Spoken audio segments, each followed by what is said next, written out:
샬롬. 사랑하는 지체 여러분, 한 주간 동안 평안하셨습니까? 오늘 토요일이에요. 오후 2시. 저는 이번 주간에는 치아 치료 좀 받았어요. 오른쪽 위에 크라운 씌웠던 것이 빠져나가서 다시 보수 작업했어요. 그리고 오른쪽 아래 어금니 크라운 씌웠었는데 사역지에서 빠져나가서 들어와서 치과의가 체크업을 받았더니 안 되겠다고 뽑자고 해서 뽑았거든요. 그래서 허전해요. 그래서 기도하는 중에 또 하나님께서 선한 길로 인도해 주셔서 임플란트 작업을 했어요. 어제 그저께 목요일에. 아직도 좀 얼얼해요. 이렇게 육신의 장막은 허물어져 가고 있죠. 그래서 하나님 앞에 기도합니다.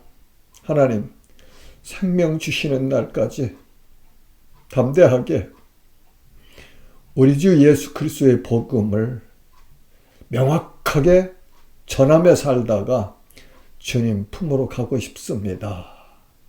그렇게 좀 해주세요 하고 어린 양처럼 어리광을 부리는 것처럼 그렇게 기도하고 소망하기도 해요. 우리 지난 시간에는 말씀은 누구이신가를 살펴보았죠. 말씀은 하나님이시고, 말씀은 창조자이시고, 말씀은 생명의 빛이시며, 말씀은 하나님의 독생자 예수님이라고 정의하였습니다.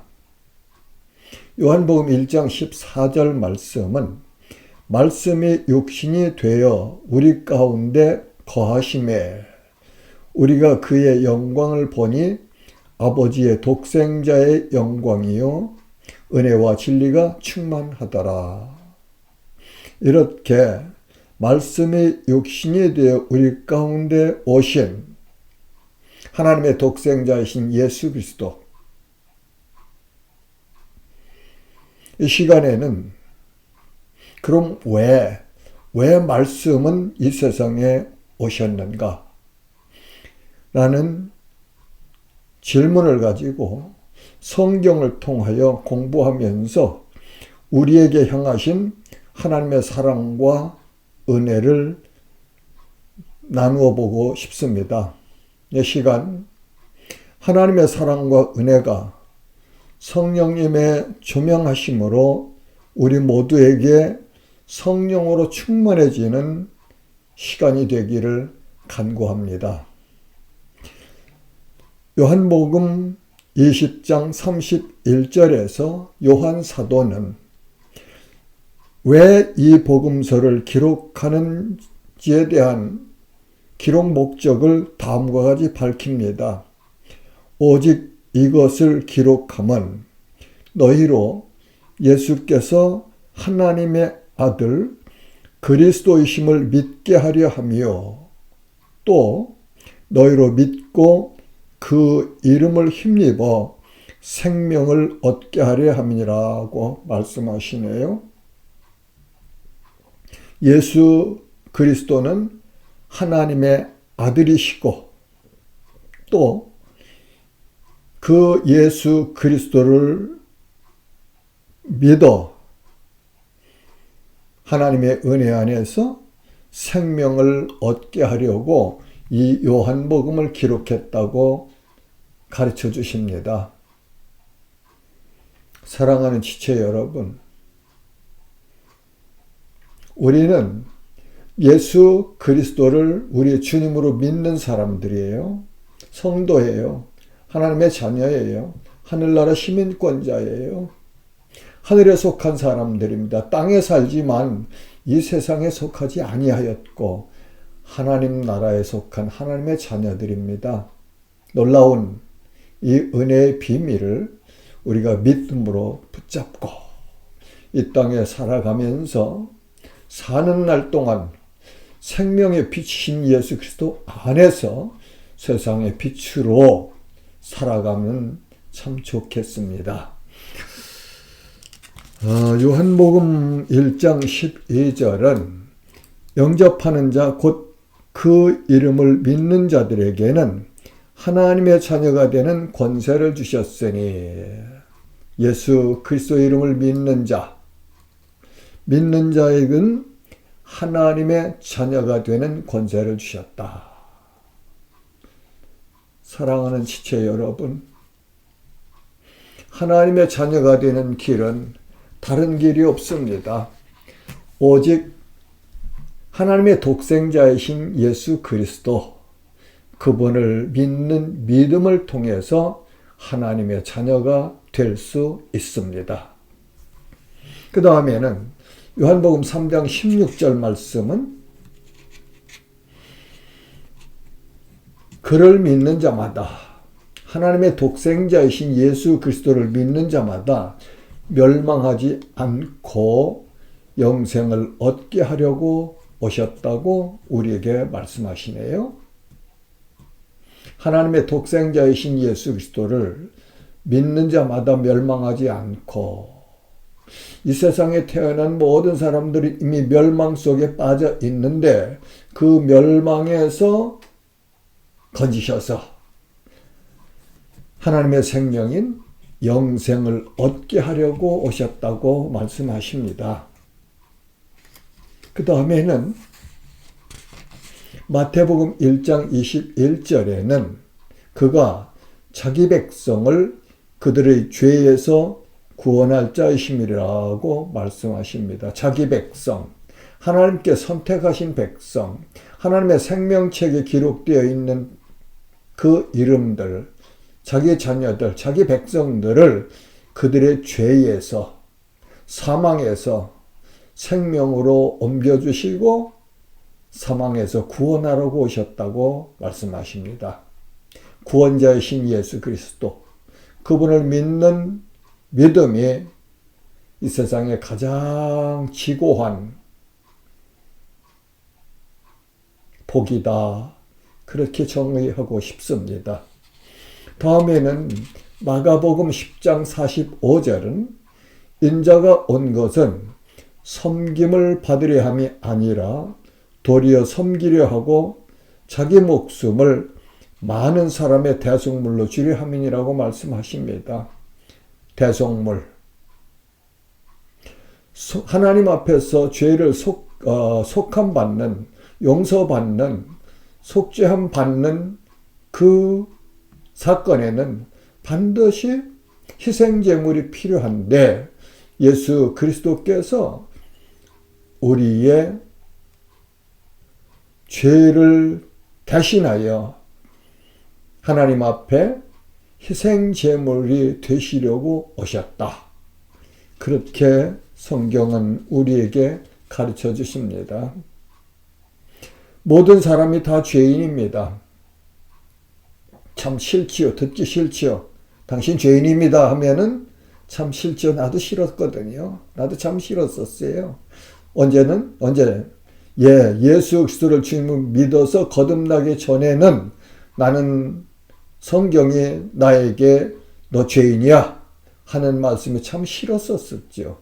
그러나 거듭난 이후로는 그 사실을 인정했고, 그렇습니다. 맞습니다.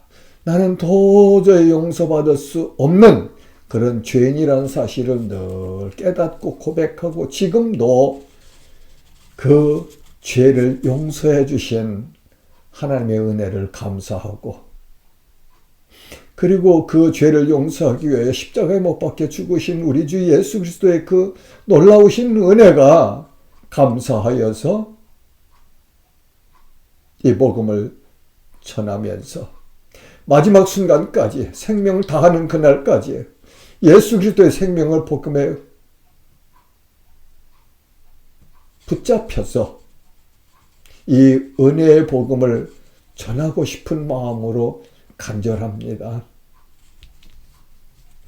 고린도전서 15장 22절은 아담 안에서 모든 사람이 죽은 것 같이 그리스도 안에서 모든 사람이 삶을 얻으리라. 우리의 첫사람, 인류의 조상인 아담이 하나님 앞에 범죄함으로 그의 후손인 모든 이 땅에 태어나는 자연인은 죄인이 되었어요. 죄인의 후손이었고 죄인이 되었죠. 그 죄인이 그리스도를 통하여서 새로운 삶, 새 생명, 새로운 피조물이 될 수 있다는 소망을 우리에게 가르쳐주고 계십니다. 그 다음에 고린도전서 15장 47절에서 49절 말씀은 첫사람, 그러니까 아담이죠. 첫사람은 땅에서 났으니 흙에 속한 자이거니와 둘째 사람은 예수님이십니다. 하늘에서 나셨느니라. 무릇 흙에 속한 자들은 저 흙에 속한 자와 같고 무릇 하늘에 속한 자들은 저 하늘에 속한 이와 같으니 우리가 흙에 속한 자의 형상을 입은 것 같이 또한 하늘에 속한 이의 형상을 입으리라. 그렇습니다. 우리 육신은 흙에 속한 사람에게 속하여 있죠. 그러나 우리 영혼은 거듭난 영혼은 예수 그리스도를 주님으로 믿어서 구원받은 영혼은 하늘에 속한 자 예수 그리스도의 형상을 입었고 그리고 주님의 재림하시는 그날 영원한 하늘에 속한 자의 형상으로 우리가 하나님을 찬양하며 영원토록 살 것이라고 성경은 가르쳐 주십니다. 이 세상에 생물학적인 자연인으로 태어나는 모든 사람은 하나님 앞에 죄인입니다. 첫사람 아담의 후손으로 죄인으로 태어나서 영적으로는 하나님 앞에서 죽은 자들입니다. 이렇게 죄로 인하여 죽어있는 자들을 하나님의 생명으로 하나님의 영원하신 생명 안에 새롭게 중생하는 은혜를 주시려고 말씀이신 하나님께서 독생자로 이 땅에 오셨습니다. 사랑하는 지체 여러분, 죄인으로 이 세상에 태어난 모든 사람은 사망에게 매여 종노릇하고 있는 것이 인생들의 현실입니다. 사망으로 죽은 죄인이 예수 그리스도를 자신의 주님으로 믿으면 죄를 용서받습니다. 예수 그리스도를 믿는 자들은 사망에서 생명으로 옮겨지는 은혜를 받습니다.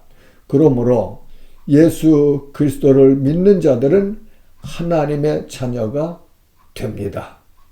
갈라디아 3장 26절은 너희가 다 믿음으로 말미암아 그리스도 예수 안에서 하나님의 아들이 되었으니 이렇게 말씀하세요. 하나님의 생명 안으로 옮겨졌습니다. 믿는 자들은 땅에 속한 자에서 하늘에 속한 자로 변했습니다. 이렇게 엄청난 은혜와 복을 받는 길이 되시려고 말씀은 영이신 하나님이 사람으로 이 땅에 오셨습니다. 이 기쁜 소식이 곧 복음입니다.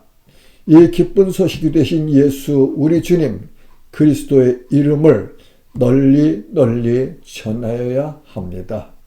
2024년 크리스마스에는 우리끼리 먹고 마시고 선물이나 나누는 성탄의 기쁨이 아니고 세계를 마음에 품는 열방을 가슴에 품는 그리스도인으로 아직도 복음을 듣지 못하여 사망의 고통과 저주 속에 있는 저 열방을 향하여서 우리의 방향을 바꾸는 그런 은혜가 있으시면 참 좋겠습니다. 그런 은혜를 입으시기를 주님의 이름으로 축복합니다. 샬롬.